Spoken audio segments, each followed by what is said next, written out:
Praise the lord. ఈ దిన దేవుని వాగ్దానము.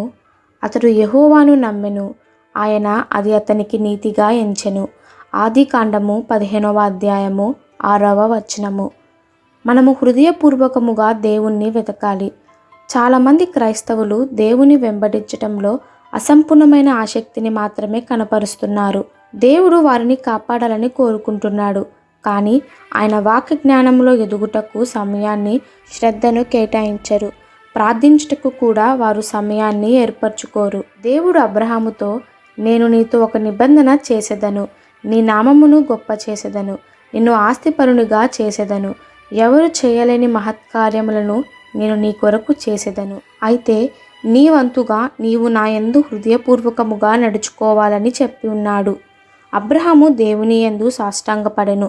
తాను ఒక గొప్ప కార్యము నిమిత్తము ప్రత్యక్షపరచుకున్న భీకరమైన దేవుని సముఖములో నున్నానని గ్రహించాడు.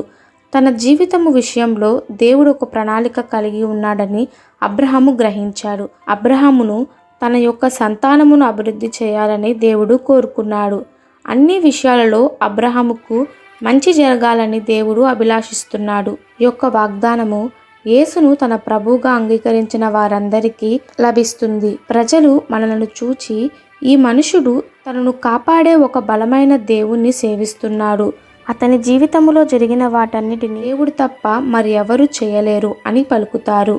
మన హృదయపూర్వకముగా దేవుని యందు భయభక్తులు కలిగినెడల మనకు దొరికే ఆయన మహిమ ఎంత అద్భుతము, ఆశ్చర్యము.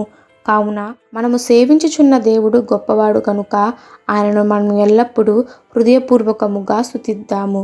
ఈ దిన దేవుని వాగ్దానము మనందరి జీవితంలో నెరవేరులాగున ప్రభు కృప మనందరికీ తోడై ఉండునుగాక. ఆమెన్. God bless you.